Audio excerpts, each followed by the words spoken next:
Good morning, everybody. Carrie threw me to the wolves. Make me come up here. I'm Tiffany Sturman, Director of Community Engagement at Williamson County Children's Advocacy Center. We are thrilled to be able to sponsor the breakfast this morning. As the sponsor, I know we only get 5 minutes to be able to chat, but play me off. I dare you when I'm talking about abused children. I'm just saying.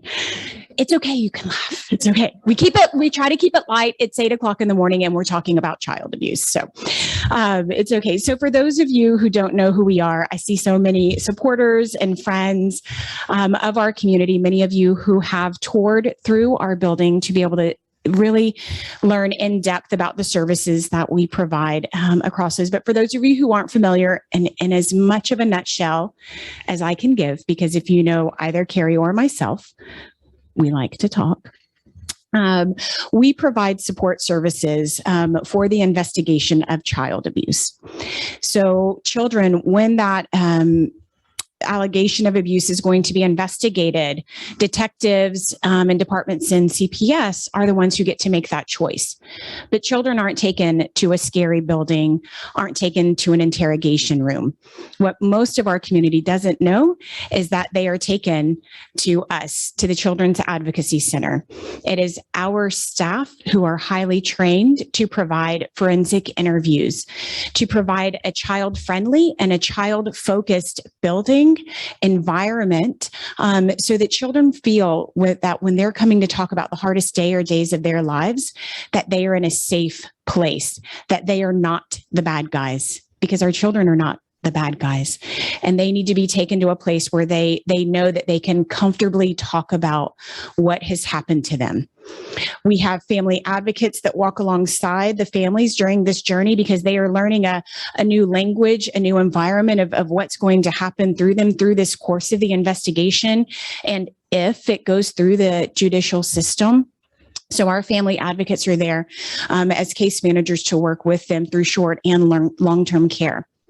We have our interviews. One of the things you may not know about us is that we provide medical forensic nursing on site. We are one of the only advocacy centers in the state of Texas. I would quite comfortably say, not me, our director of programs who oversees our nursing program really feels validated in being able to say that our children do not have to leave our facility and go to a hospital or a children's hospital to receive those medical services, sexual abuse and physical abuse exams. They stay within the walls of our building, walk right down and be able to see our medical nurses 24 hours a day, 7 days a week, 365 days a year. We are here for children. We've been expanding over the course because most of you know us from investigative services, but our doors will continue to stay open. Children will continue to get abused if we aren't actively working to stop it. And so since Carrie's been able to step in as CEO, we have been expanding our prevention education and training curriculum. We went into every single Georgetown elementary school in the fall, K through 5, and taught our children about body safety, how to say no, get away, and tell a trusted adult, to most importantly tell them that it is never their fault if someone ever abuses them. That's over 4,000 kids in our community, and we are excited to continue to grow that. On that, I just want to share a quick story before I start to wrap up and let you know what this looks like and how this plays out. About 2 weeks ago, a child came in for a forensic interview. This had been happening. She had been being abused by a family member since about 2020 and had never opened her mouth. Was afraid to hurt her mom by telling her that a family member was abusing her, was sexually abusing her. And she held it, an elementary aged child. And she held that, and she held that. We went out to a school and did the body safety education. And we always tell them, you keep telling until somebody believes you and understands you. She talked about that in her forensic interview. It wasn't until someone from your staff came out and taught me about that and to tell a trusted adult. She mentioned that education in her forensic interview. Come to find out, when we spoke to our educator, she had approached her after the education program was finished and went up to her and said, So do you believe kids when they tell you what's happened? And our staff said, yes, we do. And she proceeded to tell her what had happened to her by her family member so that we made that report into CPS and got that child in. And now they're going to get to enter into trauma therapy and heal. Those are the stories that we see and hear every single day in our community. And so with that, we did a thing. I know some of you were able to join us last Friday. It was a really exciting, momentous day for this community that we broke ground on the expansion of Williamson County Children's Advocacy Center. It was a day that brought together the commissioners from all across our county, from Toyota of Cedar Park. I was like, gosh, who else was there? Everybody. It was large. There were over 100 people there celebrating the growth because we needed to grow. Our children deserve us to grow, to have better, more private space, more intentional space, so that when they're coming through to receive our services, they're getting the best that we can give them. We talk about providing excellence in our work, and the children deserve that. And we won't stop until they get everything that they need to be safe and grow up free from abuse. The one thing I have yet to mention before I walk away is that everything that I have talked about, everything that we provide in our center and all the programs that we work to go above and beyond is free. We don't charge children or families for anything that we provide. It really is important that the community be able to step up. And that's why, as we keep working on this campaign to work on the expansion, it's a really amazing partnership between us and the county and a lot of the cities that have contributed to that brick and mortar as well. But there's still more to raise, and that is the power of us. It's the power. I'm going to steal the lines from Carrie's speech. It's the power of you. It's the power of me. It's the collective power of us that are going to raise the funds to give children what they deserve. Thank you so much.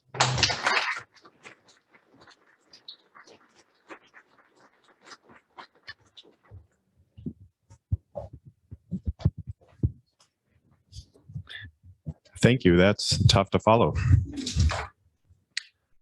Our speaker this morning is the Director of Economic Development for the City of Georgetown, a position she has held since 2016. She spearheads all activities of the city's Economic Development Department, which encompasses business retention, business recruitment, historic downtown development and preservation, tourism and visitor information, arts and culture, marketing, and economic research. She created and executed the inaugural Economic Development Strategic Plan, along with in-house staff, elected officials, and community leaders. She managed the project team for the creation of the city's first planned 150-acre plus Class A industrial park. She led the creation of a TERS for a 224-acre mixed-use development, including industrial, commercial, and multifamily projects. She launched the Small Business COVID-19 Relief Grant Program, resulting in over $200,000 being issued to over 60 businesses. She also led the creation of the Downtown Extended Dining and Retail Program to assist businesses during the COVID-19 restrictions. Prior to joining the Georgetown EDC, our speaker worked with the cities of Round Rock, Dallas, Cedar Hill, Panama City, and Panama City Beach, but we are grateful that she found her way to Georgetown. Our speaker earned her master's degree in communications from the University of Texas at Arlington and a bachelor's degree in business communication from Florida State University. Without further delay, it is my pleasure to introduce to you Michaela Dollar.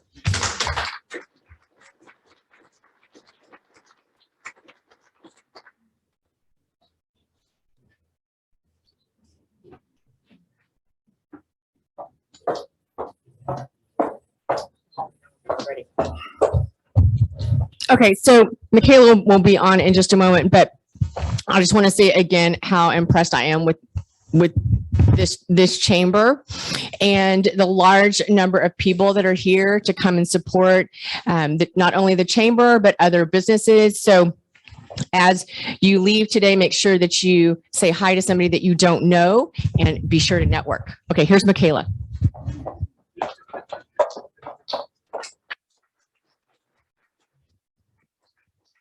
Hey everyone, thank you for having me. I sent a much more humble bio that got blocked by the chamber email yesterday. And so I'm a little overwhelmed by the bio that you just read. I appreciate it. Hopefully I live up to it. I think this may be one of those cases though where the sponsor was more impactful than the actual program. I think they need another round of applause for everything that they do. As the mom of a 10-year-old girl, you can't imagine how often scenarios like that run through your head, and you are just thankful for every single person in the community that gets the message out like y'all do. And to hear that you go to all of the elementary schools is amazing to me. They can't hear it enough that they need to be able to trust someone. All right, so usually whenever I do these, I do a bit of a program update. And as you can imagine, there is a lot of stuff going on. And I hope that's why y'all are all here today. There's a lot of stuff going on here in Georgetown. So I'm going to do more of a development update for you, but know that our program, and you read off a lot of what's in it, and we've got some really amazing staff in the department that oversee different aspects of our program. There is a lot to what we do. And if you've got questions about more of it, I'm happy to talk with you more after this as well. But what you'll see today is just a piece of what our economic development department is involved in. And there's so much more to it, but we just didn't want to keep you all day.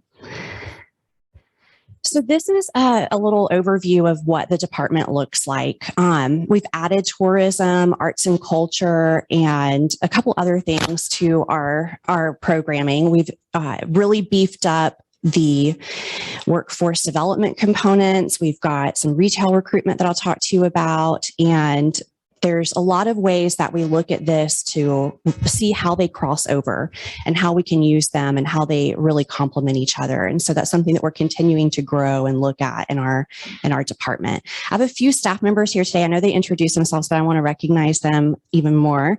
Conchita Gussman is our business retention manager, and she helps our local businesses. And I'll talk more about our business retention in a second.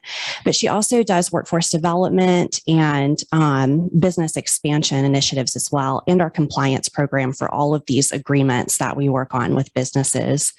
And then Kim McAuliffe is back there in the back. She's our downtown development manager, and she oversees everything downtown related. If it's a new business coming into downtown, if they're looking for space, if they just need help, that's their go-to is Kim. And then she also has the arts and culture program that is underneath our downtown development program. So what is economic development? This is something that I always like to clarify because it can be so many things to different people, and it really depends on the community you're in too. So as an economic developer, whenever I go to a community, what I really look to do or see where those gaps are and how we can help fill them. And every community that looks different. For me, it's always been about attracting and retaining quality businesses that diversify the economy, increase the average annual wage, and improve the quality of life for citizens.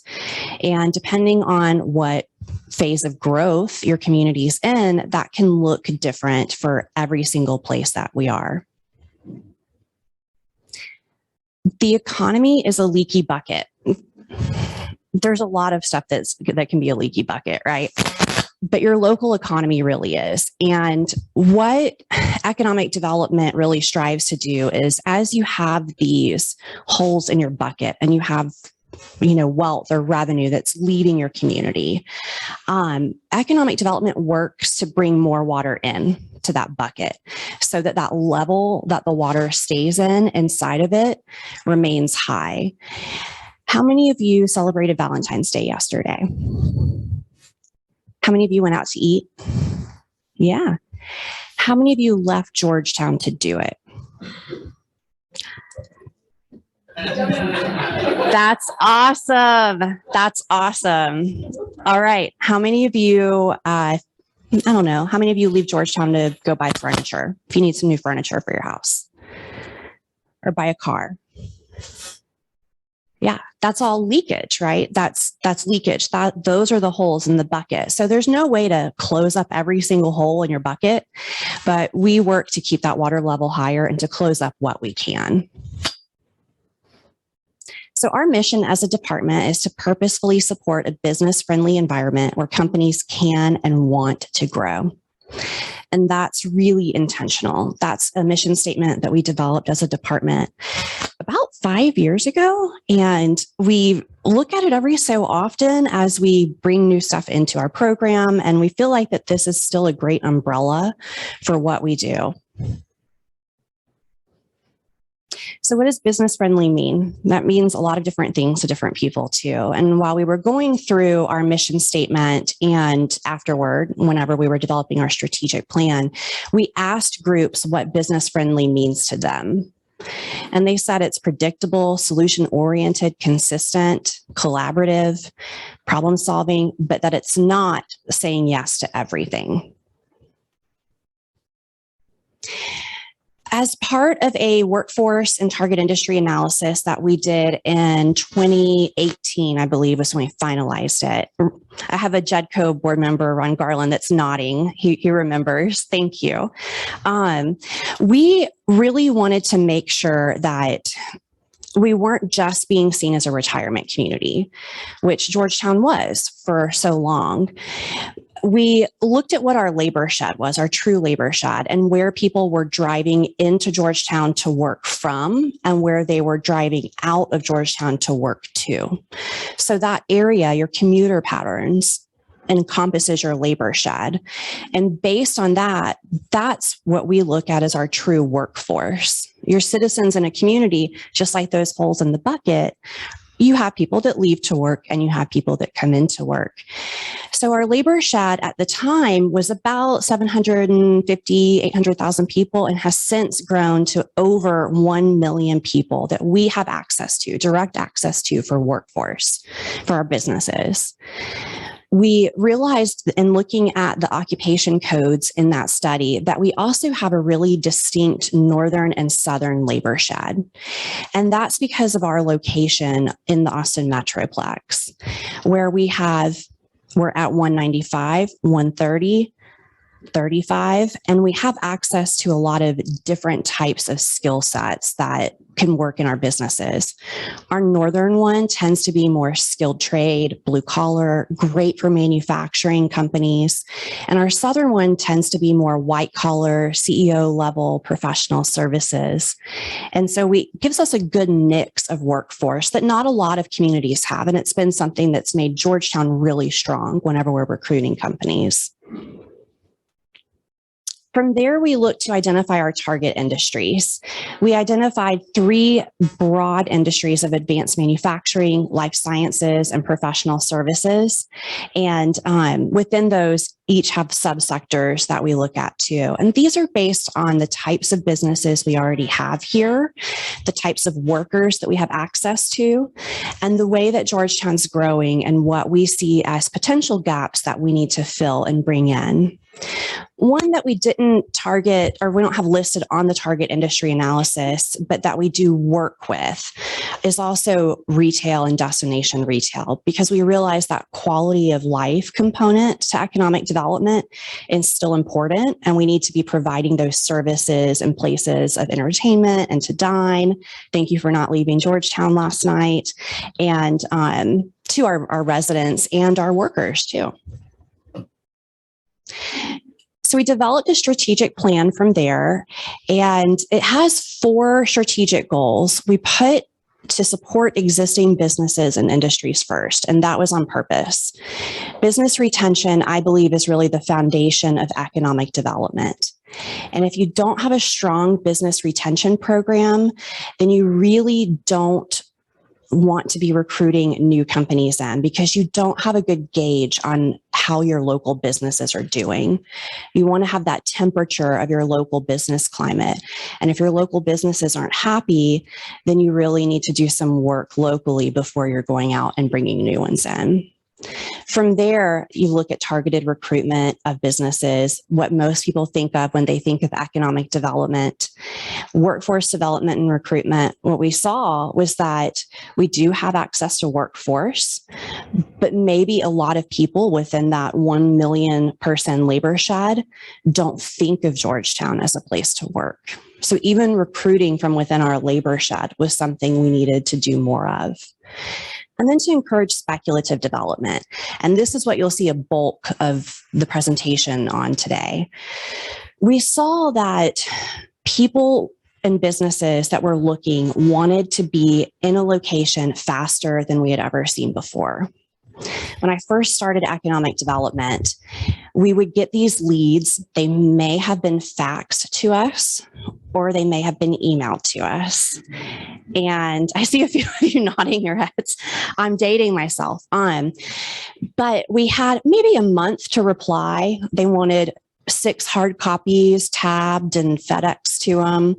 They had about 6 months to make up their mind. And then they maybe wanted to be in a facility within a year after that. So really you're looking at about 18 to 24 months for a project. These days we get a lead emailed to us. It's due in maybe 48 hours. Everything's virtual. They want to visit next month and they want to occupy by the end of the year. We were missing out on a lot of this business because we did not have existing space for businesses to go into. Georgetown had done well during the 2008 downturn. So we had businesses that didn't close down and leave empty space, but we were also at a point in time where banks weren't willing to finance speculative development. And so we weren't seeing a lot of that being built. We were only seeing build to suit. So we realized that we needed to do a better job working with local landowners, local brokers, local developers to identify land that we could work with them on to create either speculative development or what's called shovel-ready sites that were permitted in a way where if they started construction, they could at least be up and going within a year.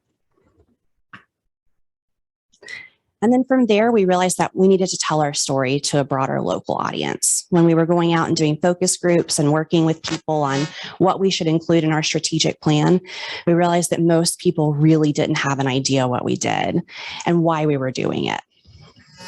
So this was adopted in early 2018, and we are looking to update our strategic plan later this year, and you'll see more on that as it comes out.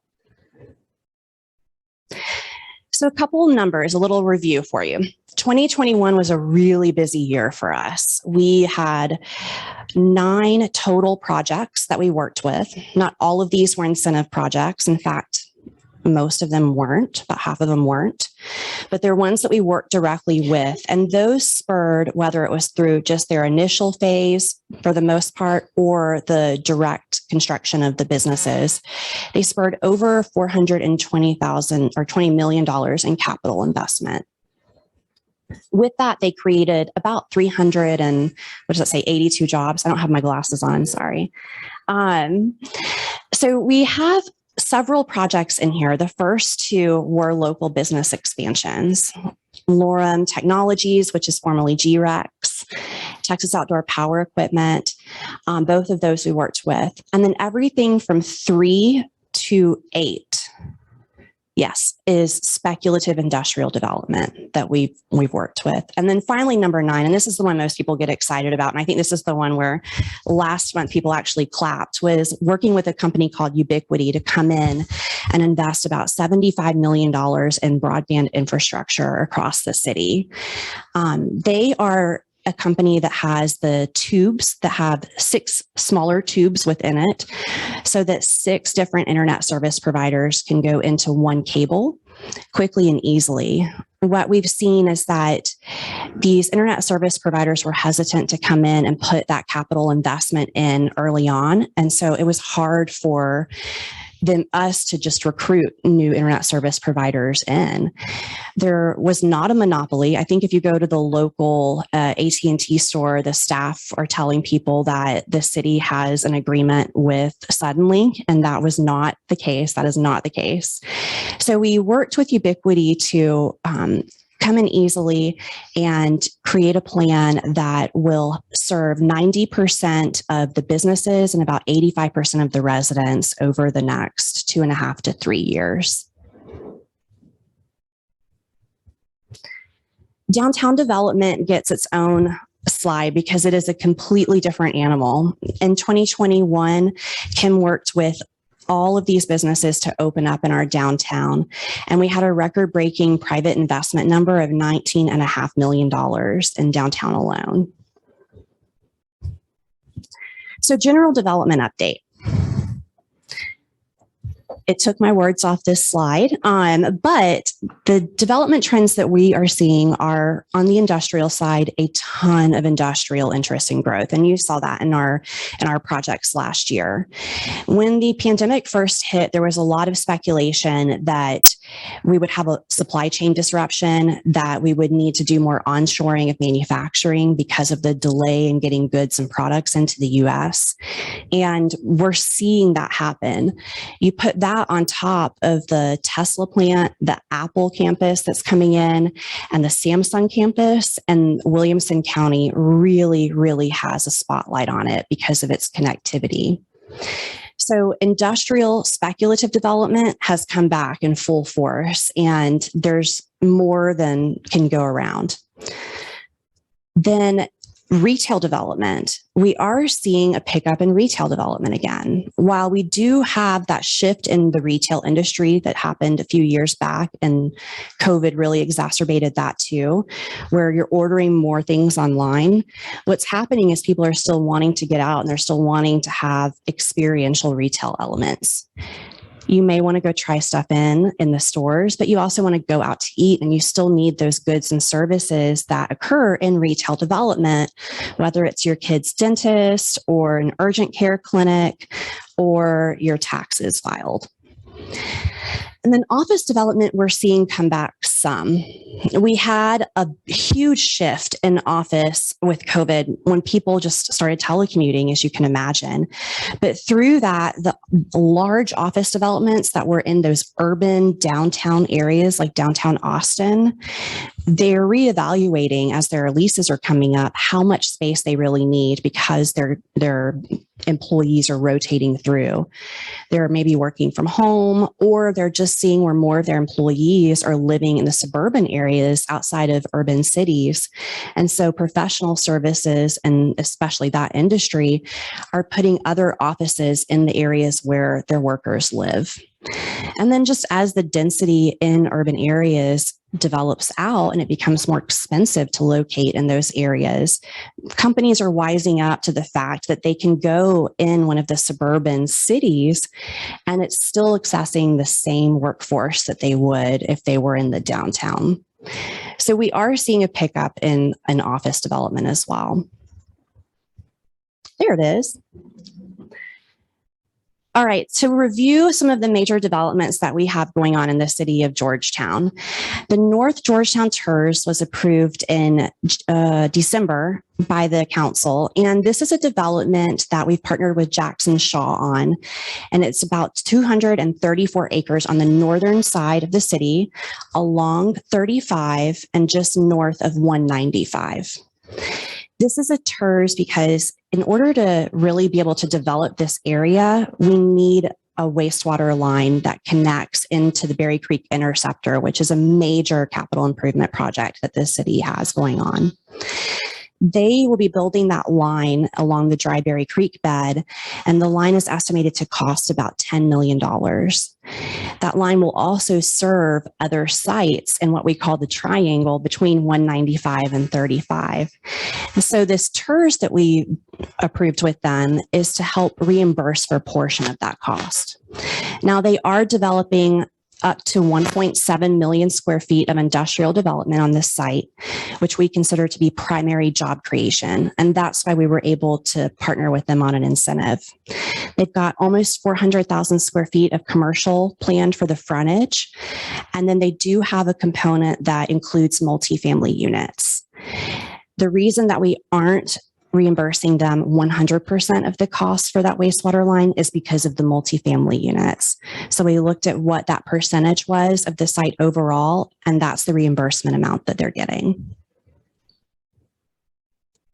North Park 35 is one that kicked off in 2020 with a groundbreaking in November of that year, but is building out, and we're working with them to fill up those buildings. So speculative development really includes several layers of partnership where you're partnering with the landowner, the developer, and then the brokers that are working to fill those buildings as they're being built.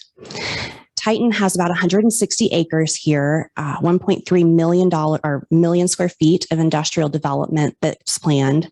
And we're currently working with them on a planned unit development for the commercial frontage so that it can have a traditional commercial frontage that you're wanting to see along 35, but then have an easier transition to that industrial use as you come off of 35 from the site.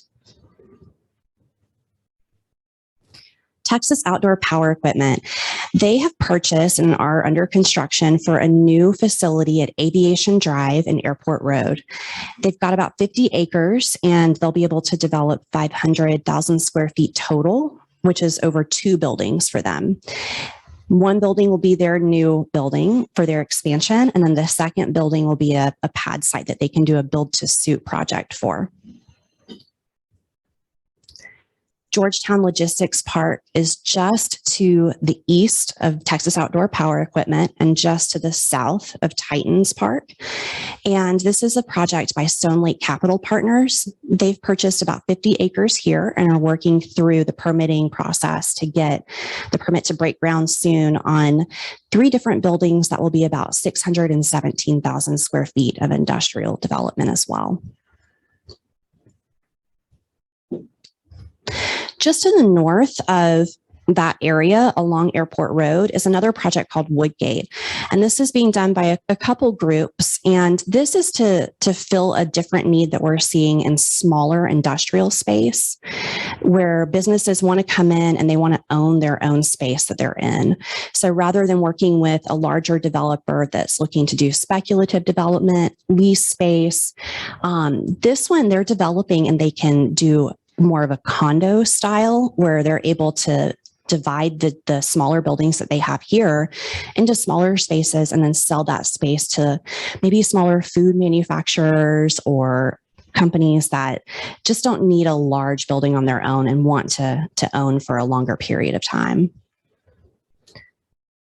Gateway 35 Commerce is a park that is Titan's second park here in Georgetown. It's at the intersection of 35 and 130, and they have about 112 acres now that they have started to develop. The building that says leased is under construction along with the road there, and the 2 buildings along 130 they are going to be doing speculative development on and leasing as well. The larger area has been sold off to an end user that'll be coming through for permitting soon. You may have seen some stuff in the news about this particular location and a project that's coming up on it. And we will have some items on the February 22nd council meeting for their approval. This will be a really large user for the city of Georgetown that we're really excited to get in the community. So stay tuned for more details on it. To the south, along Interloop and 35, in an area that we've called Longhorn Junction for years, maybe decades, we have a company called Malto that has purchased the property that is just to the south of Interloop, but to the north of the data center. So this picture is looking from the north to the south. They're looking to develop 3 buildings over the 43 acres that have over 600,000 square feet of speculative, more of a flex industrial use for this one. And then just to the west of them, another company called Portman has purchased about 70 acres along Inner Loop and 35. And they have a speculative building, one building that will be 450,000 square feet. We're working with them on getting it permitted now, and we'll see construction starting on it soon. What they did not do was purchase the frontage, and that is being reserved for commercial. So you can see how that shaded area doesn't go all the way up to 35. What you're seeing in these developments is we are working really hard to not only encourage the speculative development, which I think is happening now, but also to preserve our frontages for retail and commercial. We realize these are our gateway corridors, and we also realize that as our community is developing out, spreading out our retail and commercial corridors and service areas will help with traffic flow. It'll help diversify our tax base by having commercial, retail, and industrial coming in, and it'll help take some of the pressure off our citizens. We do have a component of our sales tax that is to offset property tax for y'all. And so looking at ways that we can encourage primary job creation and development through industrial development, but creating those magnet areas where commercial will then later want to come in, helps bring that mix of uses into our community and provide those services for you. And then I can't do a presentation. I don't think anyone at the city is able to do a presentation right now without someone asking about Costco. So Costco is going in at Lakeway and 35. They have submitted all of their permit applications, and we should see them breaking ground pretty soon. They're a fast build. They're about 9 months, according to them. So I'm anticipating that we'll have them by summer of next year. So plan your back to school shopping at Costco. All right. And I think that is it for me. Any questions? Yes, ma'am. I did get Girl Scout cookies. I did. A lot. That was my first question. Yeah. Do you have any with you today? Okay. I can't sell them. It just hasn't come. I understand that. The question is, with all of this development, some of the multifamily units and that sort of thing, and the industrial businesses coming in, what are we doing planning for affordable housing, which is dismal in Georgetown? But are there any plans? I would say that, Can you repeat the question? yes, the question is, with all of the development coming in, what are we doing to plan for affordable housing? So that's not under our economic development umbrella in this city, but the council has identified housing as one of their 5 areas of focus. They'll be doing a workshop soon, a planning session, kind of outside of the traditional workshop format on housing and setting some goals around it. Affordable, attainable workforce housing, it's all different, depending on who you talk to about it and which business you're talking to. But I would say that it is something that is coming up more and more often, not only in Georgetown, but most of the communities in Williamson County when I talk to my cohorts in other areas. And it's something that they're going to be really taking a more direct look at to see where our housing gaps are and what we can be doing to address those. Mr. Morgan, do you want to add anything to that? Okay. He's running out. I've got a 9 o'clock meeting. So, no, Michaela did a good job answering the question. The only thing I would add is that we've got, one of the big things that she mentioned it. Thank you. She mentioned it's kind of awkward to stand with my coat. She mentioned that a lot of cities are working through that. I mean, we were talking about that at our table before the meeting started about just how much housing has changed from a cost standpoint. It's dramatic over the last couple of years, but it's not a couple year dynamic. It's been happening for decades. Wages have not kept up with housing costs. And so what you're seeing the market really react to that, to providing different kinds of products and for people to kind of change their expectations around what housing is going to look like in this area. One of the key things that we're going to be doing over the next couple of years, and working with the planning department and frankly the entire city, our community, is working on our update to our Unified Development Code, our UDC. It hasn't been updated since the mid 2000s. You can imagine what Georgetown looked like in the mid 2000s. It's frankly a very low density development pattern that leads to affordability issues. If you look at land costs and you look at how production cost, you know that you can't have low density and have affordability at the same time. So we're going to have to balance some of those priorities and values within this community, kind of think of what makes sense for Georgetown, what makes sense in the context of this region, and what makes sense in just the reality of what the market's requiring and bearing right now. So that's a kind of a long-winded way to say we're going to update our code, and we need y'all's input and guidance to help make that to fit for Georgetown for success for the future. Thank you. Yes, ma'am. This may not be, but I just, and you brought it up. This Costco. Do you guys, or is this just solely like transportation? Do you guys look at traffic patterns? I guess my biggest thought is I live on Lakeway. And Sunday to get to Costco, they're going to head down Lakeway Drive. It's such a small street with, an elementary and middle school, or like my middle school, high school. So if you guys talk at all with transportation, if y'all work with transportation on traffic patterns, and what are y'all? I'm just curious what your thoughts are. So the question was, do we look at transportation, traffic flow, and how it relates to development and projects that are coming in? Yes, we do as a whole. We, not being me personally, but we do have engineers that we work with. We've got a team of systems engineering staff and our public works department. And as developments are coming in, right now they have to do, the majority of them, these larger ones, have to do traffic impact analysis for the site to see how that traffic flow is going to work out, what improvements are going to need to be made. Ultimately, and I forget the year, is it in 2 years or one now that we'll be moving to a traffic impact fee in lieu of the analysis? 23, that we'll be moving to that. So we'll be looking at it from that broader perspective on our side, and then calculating what that impact fee will be to then do the public improvements. A lot of these projects, the ones that we have incentivized directly, and Costco was one of them, we have incentivized public road improvements to help with traffic flow. And the difficulty is that some of that, until the development happens, like how it's going to truly affect Lakeway all the way down to Williams Drive, we won't know until it comes up. But part of the mobility bond programs we have, part of just general development and infrastructure improvements that the city budgets for capital improvement funds for, take all of those things into consideration.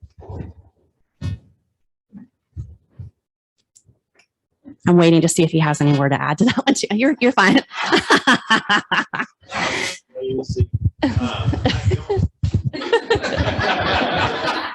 I know economic development affects everything, right? The only thing I would add is just specifically on Lakeway, when we looked at when the committee, steering committee made up of residents, looked at the 2021 mobility bond, one of the projects was Lakeway. It'll be a scary sounding project to you though, based on where you live, which was to expand Lakeway. The way to expand Lakeway is to buy up houses on Lakeway in order to make that expansion. Fine by you. So because of based on the wide need of roads improvements in Georgetown, that wasn't selected as one, but it's going to be a combination. So we have actually another study happening this year is our overall transportation plan. We have an overall transportation plan which talks about future, not only current roadways, but future roadways. Michaela showed several roadways that are included in our overall transportation plan. That is critical. You know, one of the things we talk about is I hear concerns about growth. I don't know if y'all hear concerns about growth and how do we stop growth? Austin's been trying that since I think the 70s, maybe before then. And I don't know if I don't think it's been successful. And so I think the way in which we actually went through a comprehensive plan update talking about how you want Georgetown to look like, what you want to look in the future. We had thousands of people give their input. The top two things that people said, top top one was maintain small town charm. And then the second top thing was not Round Rock. And Round Rock's a great community, so there's nothing wrong with Round Rock. I think it was just reinforcing the first answer. And so how do we maintain that small town charm is to build the infrastructure to maintain so that we have quality of life that we have today as we're growing so fast. So it's not about how do we stay 67,000 people. It's how do we recognize when we're 150,000 people, how do we have a tax base, which Michaela and team are working on to build a strong tax base, to a transportation infrastructure, to a wastewater infrastructure. How do all those things work together to maintain the quality of life that we enjoy today? Don't go far. Any other questions? All right. Thank you so much for having me. I really appreciate it. Thank you. All right. Thank you, Michaela. Great presentation. And we now are going to have chamber announcements from Brittany. Thank you. So first, I just wanted to thank all of you guys for coming, and especially thank our speaker, Michaela Dollar, and our sponsors, the Williamson County Children's Advocacy Center. I know them by the abbreviation. I see it on all their emails. So just give them a round of applause, please. Thank you guys. Some upcoming chamber events that we have are business after hours. I know our email this week was a little janky. I'm sorry, I'm just getting over the COVID. But business after hours is this Thursday, 5 to 7 at Freedom Realty, Texas. So I hope to see you guys all there. We also have Lunch and Learn next week on Wednesday. Go to the chamber events calendar to register for that, just like how you did for this event. And then always feel free to reach out to myself or any chamber staff member if you're interested in speaking, sponsoring, or even hosting a chamber event. We want to support you and let you market your business as much as possible. So please feel free to reach out to us. And then remember, on your tables is a QR code. If you scan that with your phone's camera, it'll take you to the event survey. Our board of directors looks at this on a monthly basis, and we really take your input into consideration. So please fill that out. We want to make these events most beneficial to you guys, our members. And then I will hand it back over to the host to get to the fun part, door prizes. All right. I know this is why everyone stayed, was the door prize. And I just want to say that I went to go see the Advocacy Center as part of Leadership Georgetown, which everybody, if you haven't been in Leadership Georgetown, you should do that, because you get to see amazing things. And literally, I don't know how you said everything you said without bawling, because I was over there like trying to hold back the tears because I have to look good also for a little bit later for something else. But I was like, oh my gosh, like I would have just like busted out right there. Okay. So, but back to the reason why you're here, door prizes. All right. So as a business, remember, you can provide a door prize to market your business.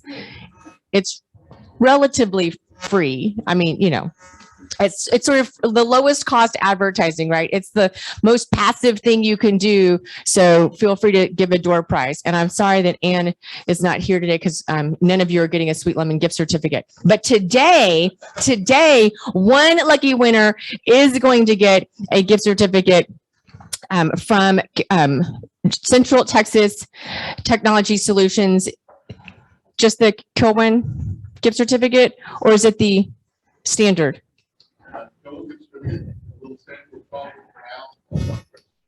Oh, okay. It is the note. Okay. So dark web, nobody likes the dark web, right? Nobody likes to get hacked. We all like dark chocolate. Yeah. So you get dark chocolate and then a gift certificate so that you can get rid of the dark web. Yeah. Okay. Everybody loves that. All right. And the winner is.